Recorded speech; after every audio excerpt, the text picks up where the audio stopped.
following show contains adult content. It's not our intent to offend anyone, but we want to inform you that if you are a child under the age of 18 or get offended easily, this next show may not be for you. The content, opinions, and subject matter of these shows are solely the choice of your show hosts and their guests, and not those of the Entertainment Network or any affiliated stations. Any comments or inquiries should be directed to those show hosts. Thank you for listening.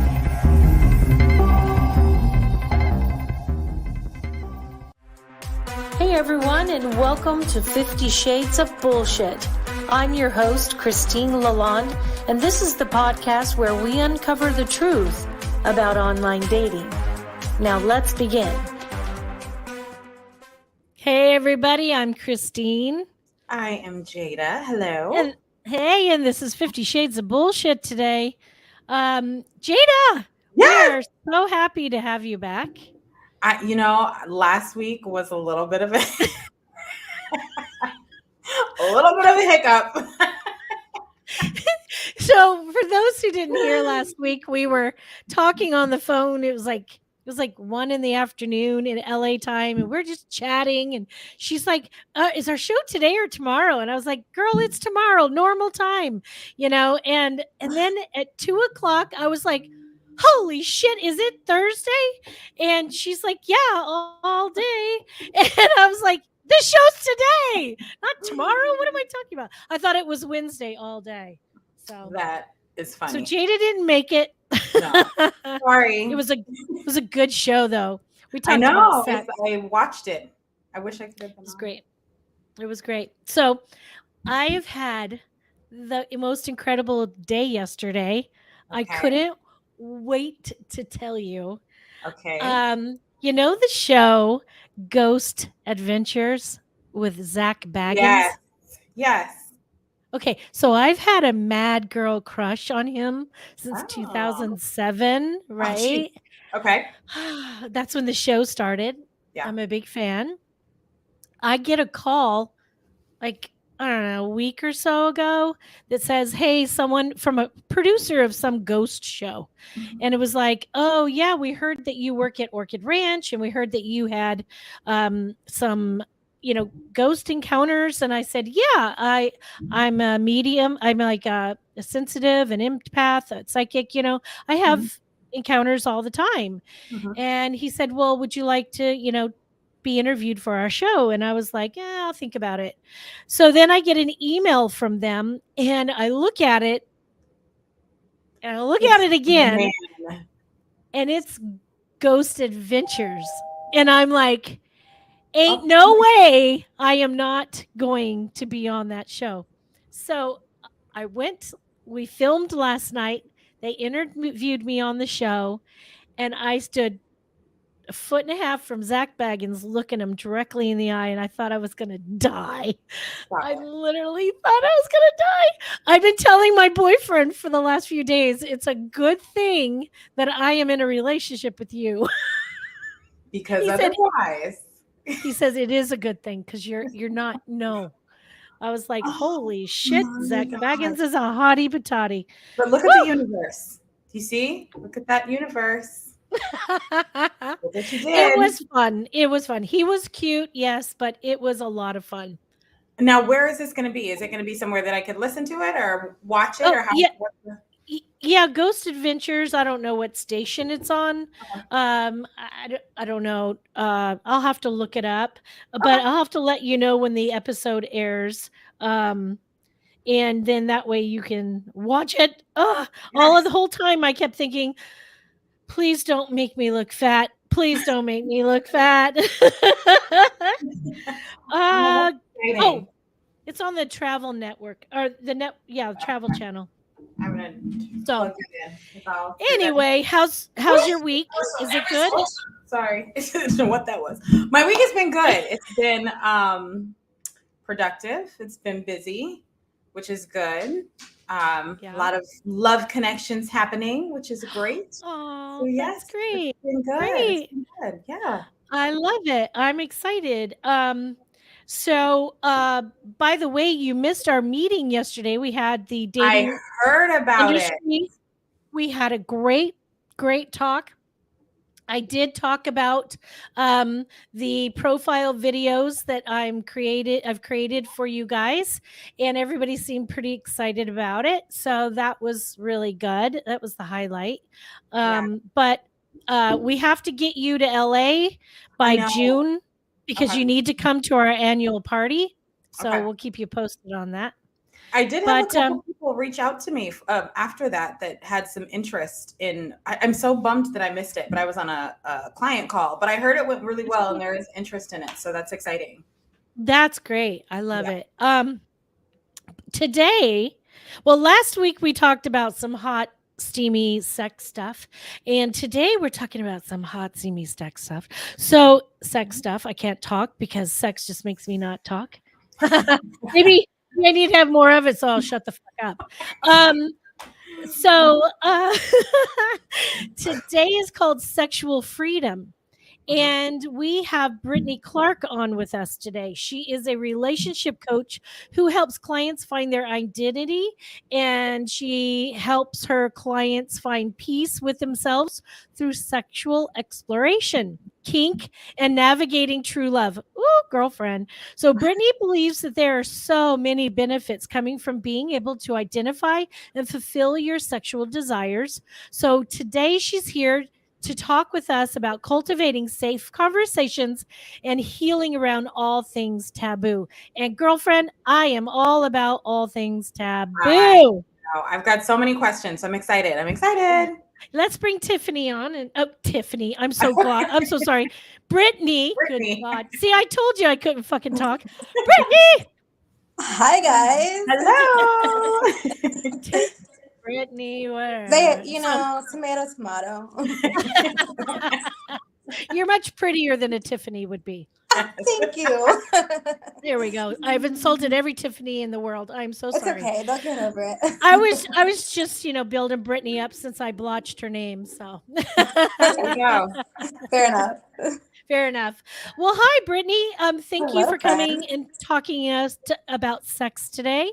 I can't speak, so I hope you have a lot to say. Tell us about you and how you got involved in doing this kind of work. Oh my goodness, yeah. So I'm Brittany. I live in the beautiful state of Kentucky. Not from here, though. I'm from New Jersey. I'm an East Coast girl. So I have all the sass and all the attitude that anyone can ever need wrapped up into one person, right? Go girl. I got into this work. I went through an excruciating heartbreak a few years ago, and that was my only sexual partner at the time. So it was my entire adult life that I'd been with her. And once we broke up, I completely lost my shit, right? Like most of us do. And I was like, let me go out there and just explore. So the first person that I slept with after her was, I fully identify as lesbian, but it was a man. I was having a manic episode, did that, and was let me. Manic episode. We love it, right? Yeah. So after that, I was let me go ahead and explore this some more. Let me go ahead and see what sex is like with multiple partners. Let me see how it can benefit my life. And honestly, it completely changed everything about the trajectory of how my future would go. I mean, my confidence grew. I mean, it was 360. Brittany, who I was then in the breakup and who I was after that. Oh my gosh.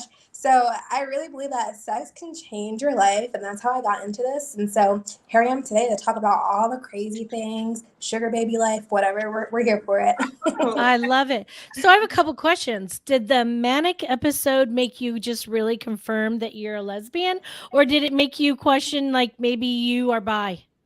So it really confirmed that I was a lesbian, but it also confirmed that there are things that I would definitely do for a check. So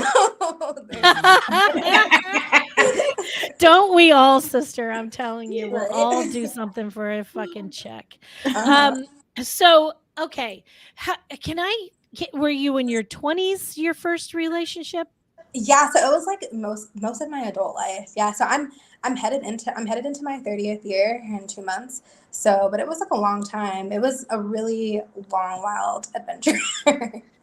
I find, tell me if I'm wrong, if this is not your experience or not, but I have found that when people get into a relationship in their 20s and they didn't have that heartbreak as a teenager, that heartbreak becomes a little bit more manic and a little bit more bigger because those feelings are so unknown to you and you didn't get to experience that through your growing teen years of learning about love and all those fun things. So did you find that it was like that for you? Oh, I completely agree. I was raised really religious, so there were things that we were not allowed to do and things that we were allowed to do.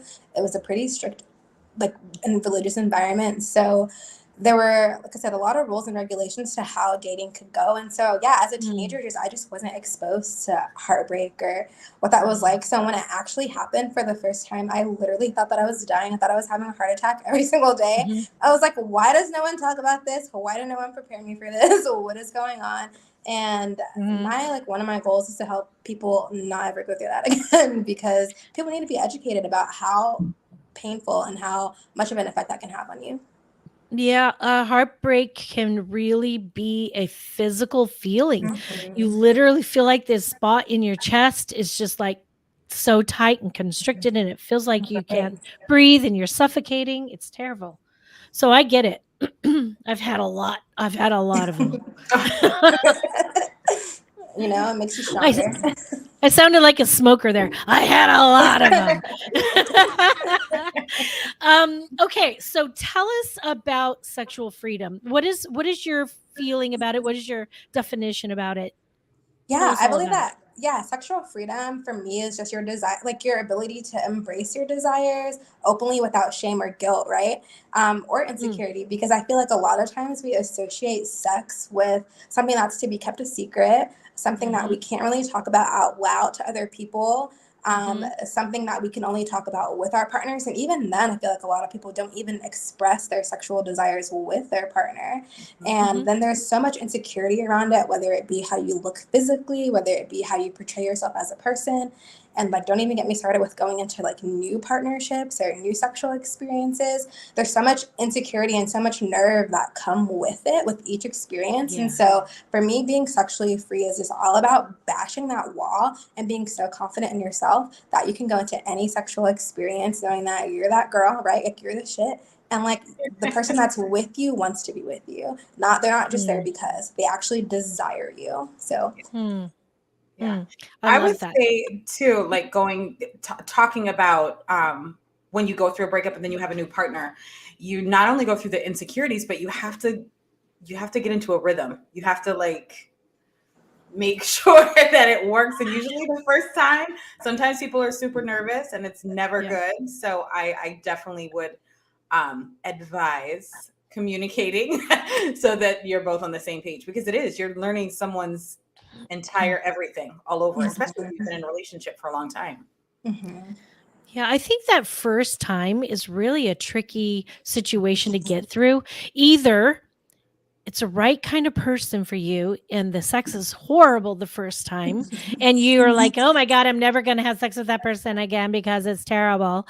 And you don't realize that it just gets better and better and better as you get to know each other.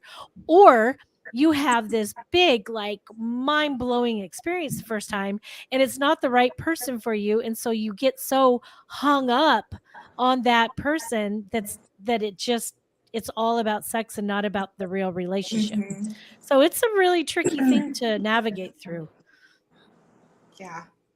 I'm curious. I saw on I think it was your Instagram page, you talked about submission. And it's interesting. I just had a call. A couple days ago with somebody that is very into a BDSM lifestyle. And we talked a lot about submission and what that looks like. So is that something that you like coach or teach through your practice, or what does that look like? Yeah, so I think a lot of people are curious about submission and dominance and where they fall on that scale, which I feel like I recommend every single person take the BDSM test. I took it and I learned a million freaking things about myself. I didn't know there was such a thing. Oh my gosh, yes, there is. What is it? Where do you find it? Yeah, it's just, if you Google BDSM test, it'll come up. I think it's like one of the first things that it generates, and you take this little quiz, and it gives you like your percentages of where you fall in like each BDSM category. It's amazing. I took it a few months ago, I think in the winter, and it completely changed how I view myself. I was like, oh my gosh, is this really me?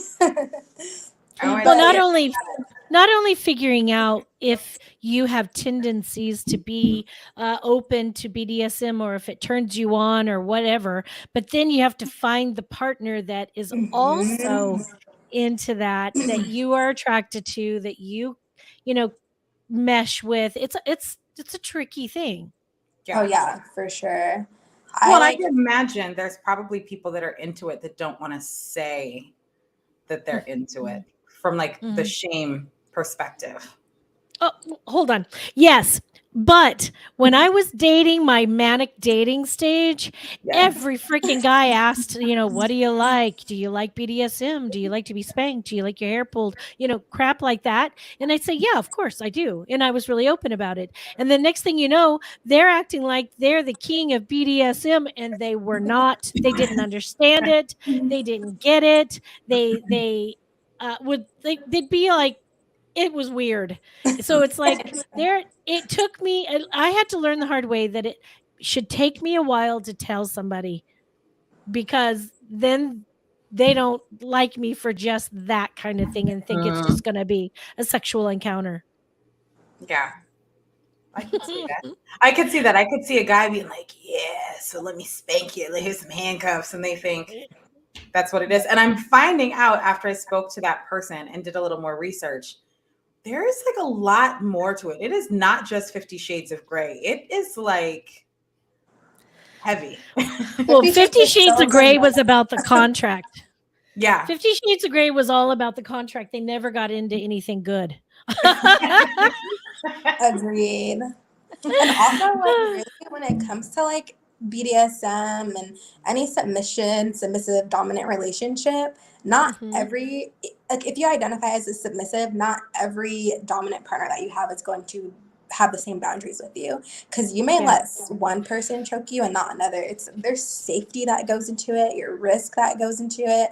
There's so many other emotional factors, so that your partners are all going to be different, and they're not going to be able to do the same things in every single sexual experience that they have with you. So what you do with one person will probably not happen in the same exact way with another.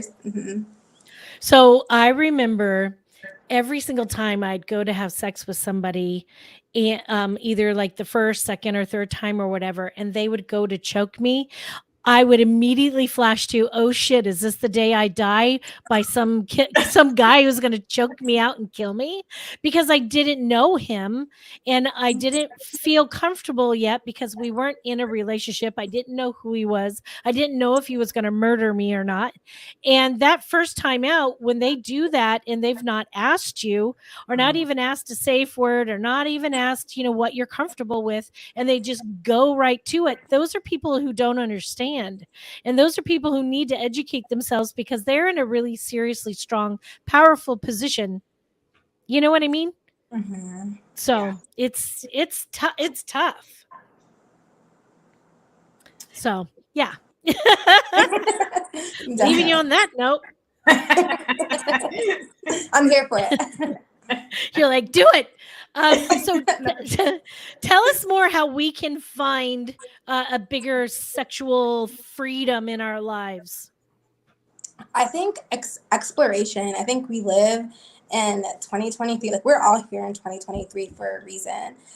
We have so many resources at our fingertips, which, like, again, like if I were born 100 years ago, like I probably would not be having this conversation right now. Well, for obvious reasons, but but I think that we have resources at our fingertips for a reason. And I am a big advocate of the internet. Oh my gosh, any like dating app. Facebook has 1,000,001 BDSM or kink groups, and they're not there just to find partnership. They're there just for education. They're there to ask questions of people who have done this in a way that is ethical, in a way that really works for them, in a way that they can teach and educate. There's so many facets. I mean, I learned about like the master-slave relationship within the last year, and that was just so mind-blowing for me. And just to hear what that's like, and even when you think about, because I think a lot of people like lump different types of relationships into the kink life, whether it be like polyamorous relationships, things like that, which are not necessarily kinky, right? Like those are just, that's just the way that you love. And so, but there are dynamics that do have many aspects of kink. There are people who are like into bondage and things like that. So you can find BDSM groups for anything, and you'll learn a lot. Like you'll really resonate with what a lot of people what they're saying. I mean, whether it be a submissive brat, whether it be a femdom, whether it be just a dominant man, like whatever that is, whatever your desire is, those BDSM groups, those kink groups, those fet life groups, there's a million and one of them. And the good thing about Facebook now is that a lot of the groups that you join are anonymous. So, you know, it doesn't show, like 10 years ago, you go on Facebook, join a group, everyone on your feed could see that you joined it. It's not the same when it comes to some of these more private groups. So you can be in them safely, and you can post anonymously. You can ask questions anonymously so that it can create safety for yourself, especially as you're beginning to explore. I love that. We have a new producer. She is amazing, Rebel. She actually just put on there, she just in the back chat, she's talking to us, and she posted this thing called badgirlsbible.com/BDSM-limits. Says learn what your limits are and discover hard and soft limits. That's cool. There's lots of different resources. I do agree with you, Brittany.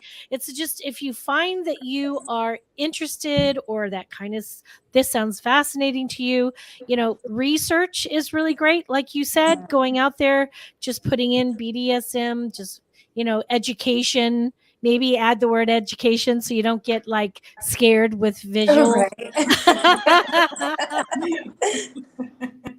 Though the visual's pretty good.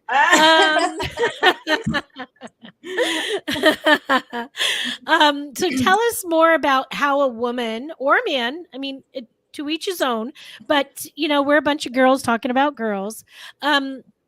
Tell us more about how women can start to open up and communicate and feel freedom in not having a taboo, being able to just freely express or being open to hearing about other people's fantasies or desires or whatever. I think the first thing that I would say is just to acknowledge that sex is normal, right? Like just that simple truth that sex is normal, and that what I feel and like what my desires are not new necessarily. Someone else out there has already had this desire, has already had this experience. And so I know by default, just starting at the default page of you are not alone is so important. And then I think that the second thing that I would tell anybody is that before you can start openly expressing or openly, communicating or having these dialogues with people, you have to feel safe within yourself. Because if you don't feel safe to acknowledge your wants and how you feel and that you're okay, I think a lot of times sex makes people feel like they're not okay, that they're an anomaly, that they're far-fetched, that they're out there, and they're not. It's fine, it's okay. I can't express that enough.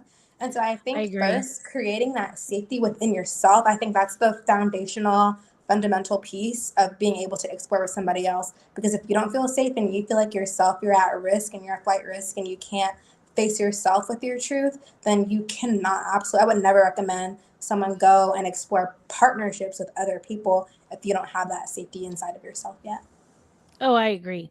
100%. So Barry Selby, he is a relationship and coach. And yesterday I saw this incredible post, and it reminded me of what you were talking about and what Rebel was putting in about Bad Girls Bible.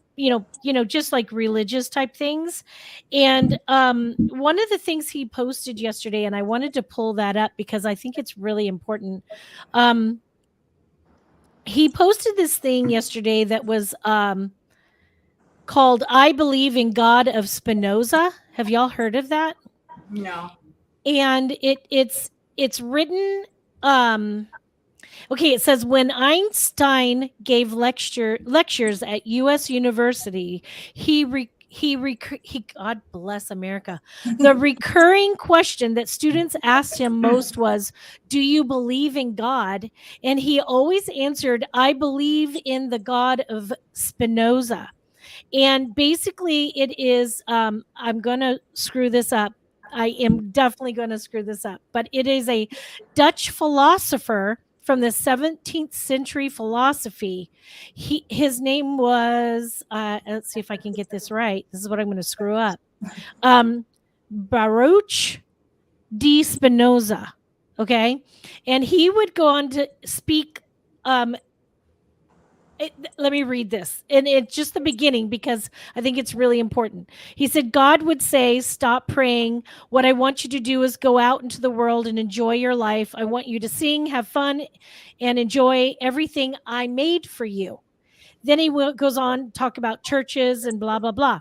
Here's the best part. It's a big, long thing. And anybody who has a second, please check it out. It's incredible. But it says, stop blaming me for your miserable life. This is God speaking. I never told you there was anything wrong with you or that you were a sinner or that your sexuality was a bad thing.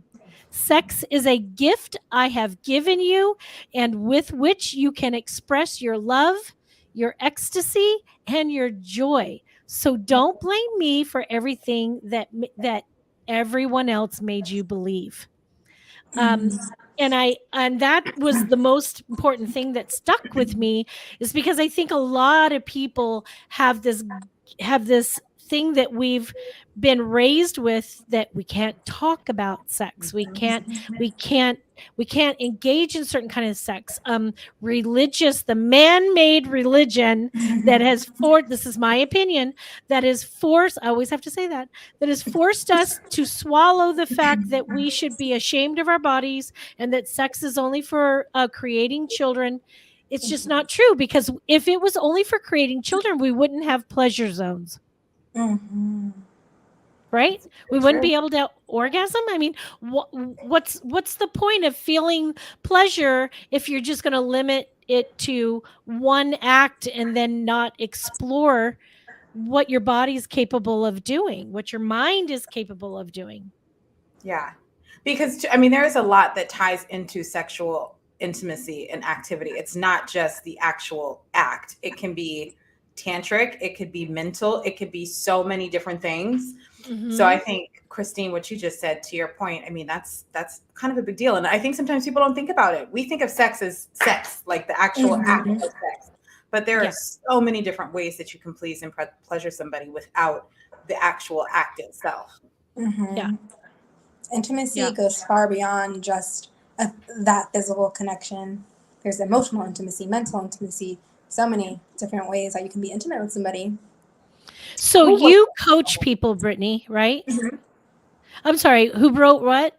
No, I was trying to think, and I was going to look it up, but I can't think of who the artist is. But isn't there a singer? Isn't there someone who is known, does like tantric sex with his wife, and their sexual acts are like hours? Sting. That's who it is. I was just going to say it. Hours and hours and hours, from what I hear. Yeah. So that's I wanted to tie that to that, but I couldn't think of who the person was.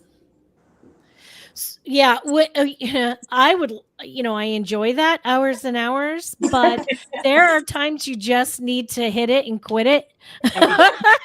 Yep, like sometimes I got shit to do and I'm tired, but yet I want to have a connection with you, so let's just do it and let's just get it good. Yeah. Right, Brittany, you coach people. What are some of the ways that you maybe tell them or help them discover how to be more free?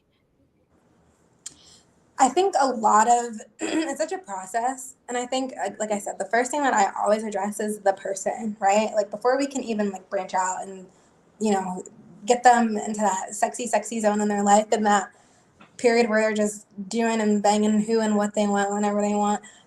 There's a lot of personal development work that has to go on, which is why, with dating and relationships or sexual freedom in relationships, I've been in all, parts of coaching in all the realms. I think that the greatest relationship that you'll ever have is one with yourself, right? Because at the end of the day, that's one that you're going to take out of this world with you. That's one that came into this world with you. And so I think a lot of things that I have worked with people have been their insecurity, right? Whether it be them stop body shaming themselves, or whether they understand, like I said, when you're on that date with that person, even if it's not, sexual, if you're not having sex, that's not the intent. Like even if you're just on a date, simple breakfast, lunch, dinner, understanding that that person is there because they want to be there. Because we tell ourselves all these made up stories in our head, right? About who we are, about all the things that people should dislike about us. They should dislike this feature to society standard, maybe forever. I remember being a kid and being bullied for my lips, and then now as an adult, that's the first thing that people compliment me on. They're like, "Oh my gosh, they're so nice," and I'm like, "Okay, like this is a change." But being secure in that fact as we age and as we grow, being secure in the bodies that we have, and the personalities that we have, and the character and the integrity that we have, and even like in the boundaries that we create, I think it can be easy. I think a lot of people feel like maybe their boundaries that I work with are maybe too much. They feel like maybe I shouldn't, maybe I'm asking too much of my partner, or maybe I'm asking too much of myself. But no, like you're allowed to say no. You're allowed to have hard stops. You're allowed to want to go to this line with somebody and not further. I think, when I first started dabbling with boys, one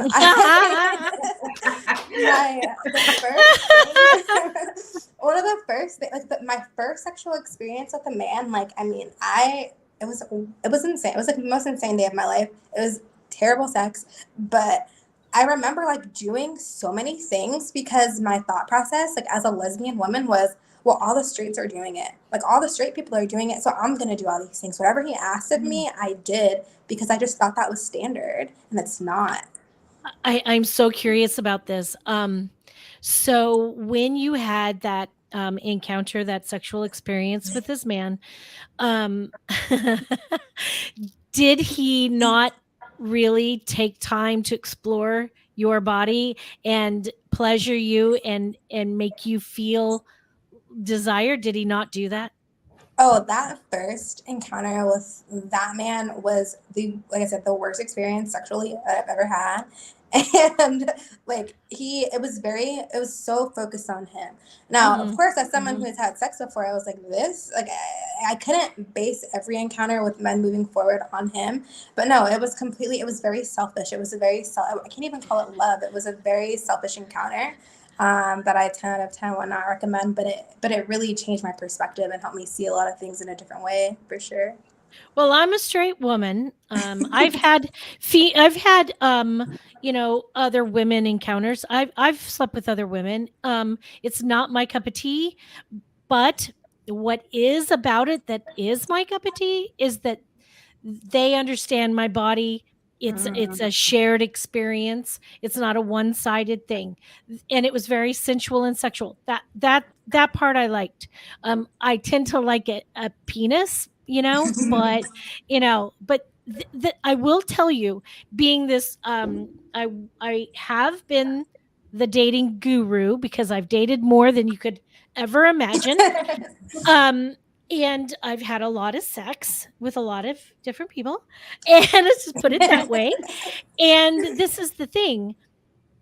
A massive amount. I'm not going to put a percentage in my head. The first number that came to my head was 98% of my sexual experiences have been men who are I call selfish lovers.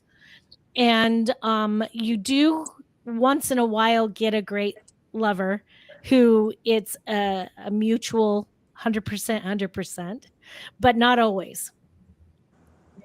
Yeah. Men tend to be a little bit more selfish than women. So I get the appeal of being a lesbian. I do. It's so funny. If a lesbian had a dick, I'd be happy. No, you know what? Most of my sexual partners now, I would say, well, I'm for the most part monogamously sleeping with one person, and that person is a male. And I mean, it's very intentional. It's for a reason, but yeah. And I have no complaints about the sexual experience that I have with him. It's been amazing, and I've learned, like I said, so much about myself. It's the first time that I've ever been submissive in my life to someone, so it's been really eye-opening. So So I think, like you said, every partner is so different. Do you not find that in your lesbian relationships that there's not very much master, no, that kind of BDSM experiences? Have you not? There definitely are. I think this partner that I have right now is for a completely different reason. I can't even like lump them into the same category. However, like there is definitely a lot of kink that goes into this dynamic. Okay. But I think that when it comes to like me personally and like my lesbian relationships, they're different. Like there are definitely some very dominant females out there. I consider myself to be dominant, but I'm a very soft dominant person. I am very much, I'm not going to choke you. I'm probably not going to spank you like that. I'm probably going to be a little bit like more timid. Like I'm like, oh my God, am I hurting you, little baby? Like that's just me. and so for that reason, like I tend to like not have kinky lesbian relationships. And that's fine. Like I'm very much like I like to please. Like I'm not a girl, I like to fight for my food. I'm very much there. But when it comes to like being in male maybe dynamics for myself, I've learned that I can allow men to be more aggressive with me, if that makes sense. So I'm not the one that has to give in that way. I'm very much a talker. Like I'm very talkative. I like to express my needs, express my wants, and having a partner that actually listens and is willing to just like do all the adventurous things with me right now. That's kind of where I'm at in life. It's like, all right, let's try it all. Let's do anything that we can think of. And it's very fun. And it's helped me get to know myself and also in turn be able to help other people figure out how they want to navigate and the things that are really important, like the communication, right? Like that's a really big piece with any partners, being able to say like, hey, I would like this. Would you be okay with this? And it's not about pleasing them or like just doing what they want, but it's about you guys both having fun together. Yeah. What would you say? You talked about submission, and there's so much controversy with that word. Oh, yeah, 100%. What would you say what is that? What do you tell people your idea of what submission is? Yeah, I think as someone who grew up religiously, like to me, submission was always just disgusting, right? Like I just always looked at submission as like, well, I was taught that submission was like this thing that happens in heteronormative dynamics where, the wife submits to the man rules the household and he has final say and like all these things that was just so unappealing to me. But as I entered into a dynamic that, I've dabbled into, myself and learning that I was more dominant, per se, but now being in a submissive role, I think that submission is really about respect. It's about trust, and it's about safety. Like I can never see myself submitting to someone that I don't trust. I can never see myself submitting to someone that I don't respect and that I don't feel safe with. Because if I don't feel all of those things with you, then there's no way that I'm going to desire to submit to you. And so submission to me isn't about like, it's not obedience. Like when I submit to this man, it's not me obeying him or just listening to him. It's like I have a genuine desire to want to do the things that please him, right? Like I crave it at this point. So I think that's definitely what I would say the difference between, your traditional teachings and upbringings of submission is more out of obligation and out of duty and out of, your due diligence. And when you truly find someone that you respect and really trust and that you understand that if they say jump, it's because it's with your interests in mind. Submission is just natural. It's easy. I agree. Yeah. I agree with you. You can't stress enough that when you are having a BDSM relationship with somebody, or it's in part of your relationship, it's really hard to have those kind of experiences with someone that you don't trust 100%. Because like you said, if you don't trust or respect them, you do not want to be that for them. You don't, you can't desire pleasing that other person, because I'm the same way. I was like, oh hell no, nobody's going to tell me what to do. It's like I've been told what to do my whole life. Fuck that shit. But no, but when I realized that it was something completely different, when I learned about that, it was like, oh, no, that's not what that is at all. That in my real life is like, yeah, fuck off. I'm my own person. We have 100% relationship or nothing. But in the bedroom, I'm all about whatever you want, babe. Show me the way. Show me the way. Lead on. You lead and I will follow. And I think also like it gets to the point like when you start exploring, because I think with me for like when I teach about sexual freedom or sexual exploration, it's really about liberating yourself. And so liberating yourself, like I said, from that shame, from that guilt. And I think when you come from a background that teaches that submission is out of obligation, and you finally learn, or you're finally in a dynamic where you have been submissive or you have aspects of submission, it can be like this like identity crisis, right? Like there's so many nuances to life. It can be like, oh my gosh, like I'm submissive, like this is gross, like I don't like it. You want to rebel against it because you want to rebel against the teachings that you were taught, but also, this is a completely different thing. And so I think there can be guilt and shame that even comes with that, because it's like, I don't want to identify as a submissive person because that was always, looked at from, as a negative thing, or looked at as something that I had to do. And I'm doing this because I want to versus because I have to. So there's a lot that goes into like the internal war of sexual freedom. I love it. Yeah. Yeah. Did you have a question, Jada? No, I didn't. She's like, no, I'm done. I actually thought because I'm drinking this soda, I was gonna belch a little bit, but I didn't try to not be rude. So I was just looking at some of your stuff with your bio, some of the stuff that you were talking about. You're talking about sexual exploration. Tell us a little bit about that. We always run out of time so fast. We've got only like 6-7 minutes left now. But if you don't mind, tell us a little bit more about sexual exploration. I think there are so many ways to explore sexually. I feel like all Brittany's are a little bit out there, right? And so I think so.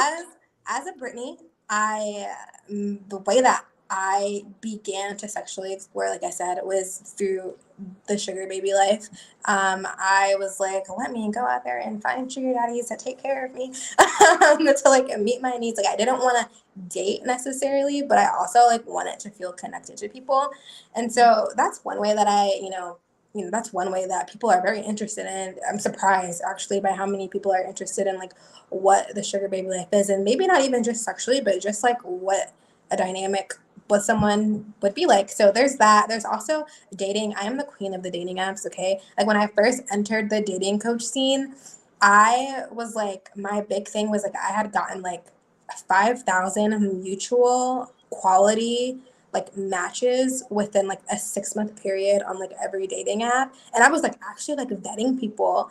And I was like, I didn't really like want to be with them, but like it was just like a thing. And so when I first entered like the dating world, like being able to be like, no, like I can really help you optimize your profiles and like really find true partnership. Mm-hmm. So I think leveraging the resources that are free, because not everybody wants to invest, a ton of money into maybe an app or into a platform or even a ton of their time. Like I'm home 24/7. I hate leaving the house all the time. Like I had a date this morning with a male from one of the little sugar daddy sites, and it was very much like just like a casual breakfast, but like sometimes I'm like, I don't want to go. Like I don't want to leave the house. So I think, exploring and like teaching people to find freedom through, like I said, the apps and like and going out, like leave your house. Like, I mean, I hate leaving the house, but like go to the store, put on a cute outfit, go to the store, go to the dog park. I've met plethora of lesbians at the dog park. It's just crazy. So just definitely, I think sexual exploration, like there are 1,000 ways to achieve it. And then even like with yourself, like explore your own body. Like don't be unfamiliar with it. Yeah. Get to know it. I'm 100% about that. I talk all the time about you can't know how a man should please you if you can't learn to please yourself first. Yeah. You said a couple of things that I want to touch on really quick. First of all, I know a lot about the sugar baby world, but that is an entire episode. And well, I know nothing about it. well, Brittany, if you don't mind, after the show, if you can hang on a minute after we are completely, gone from the show, stay behind and hang on. I'd like to schedule you to come back and let's have a sugar baby episode because it's an entire world. And there's safe ways to do it, the right way to do it. It's and anybody can do it. Men, women, 100%. older, younger, whatever. So we will touch on that. And shit, I forgot the other thing. Damn it, I forgot what the other thing was. I remember. I remember. You talk a lot about dating apps and how it can be exhausting. I really, and I'm on Jada's team here. Jada is a matchmaker. I really believe in the matchmaking world, and they vet people. They do the work for you, and it's just a safe, smart way of really getting high quality people on your doorstep or a nice restaurant doorstep instead of yours. And it's for both men, women, gay, lesbian, whatever your desire is, there is a matchmaker for that. And I just think it's a smart way. I've dating apped most of my time and it's exhausting and annoying and terrible. So it is. I wish there were more matchmakers for sugar daddies. I feel like they need it. Like someone do it. I think that oh my God, you're onto something. We need to talk more about this because I do believe there should be a matchmaker for sugar baby, sugar daddies because one, they could vet, two, they know that they're real. And these websites that you can find sugar daddies or sugar babies on, they're dangerous. Because a lot of scammers are out there and some guys will take advantage and then not do what they're supposed to do to be the sugar daddy. It's fucked up. So there's a big bad world out there. I think we're onto something. I think we are. Well, I'm interested. Sign me up. I want to know more. Please. I'll give you all the tea. we need to find a matchmaker that we can turn them to doing sugar daddy, baby, sugar babies, whatever. It would be so helpful. I had a very extensive talk with the sugar daddy the other day, and he was like, "Oh my God, I need someone to help me." I think you're onto something. I do. We're gonna have this discussion. That is for show. Yeah. Because I tried to dive into that world and it was really eye-opening and it was not a good experience for me because I was freely out in the big bad world of Los Angeles where people thought they were one thing and another. It was a lot of married men also thinking they were just going to waltz into town, have somebody here, pay them. It's like, look, I'm not your hooker and your side piece. Yeah, it wasn't. There's a lot of stuff out there. So we should come back and talk about that. Yeah. And we should find how to do matchmaking for that. So any parting words, Brittany? We're out of time now. I think my only parting words would be that I just my wish for people would be just to stop kink shaming and stop shaming yourself for having desires. Yay. Because it's normal and hiding from yourself is never going to do you any favors because you're going to get old one day and be like, oh, I wish I did all these things.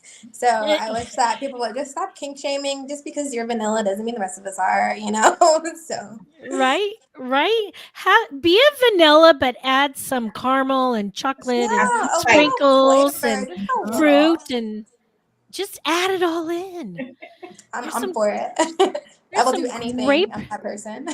There's some great rope tying stuff that goes in with BDSM that is the hottest shit you've ever heard of. We might have to have another BDSM episode where we talk more about, different kinds of things. Okay. Things. Okay. I've done it all. Let's do it.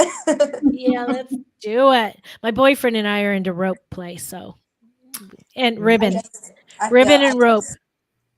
Woohoo! Yours. Right? All right. Well, Brittany, thank you for coming on today. We really appreciate you. We're going to have you back. We're going to talk more with you. Jada, always great to see your beautiful smiley face. And everyone out there, thank you for coming and listening. We really hope you come back and listen again. And we're going to be back here, same time, same place next week. And until then, let's keep it real. Bye.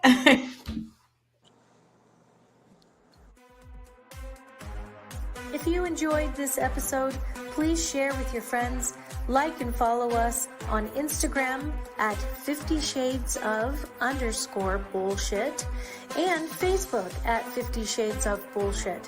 Thanks so much for listening, and we really hope to see you again next week.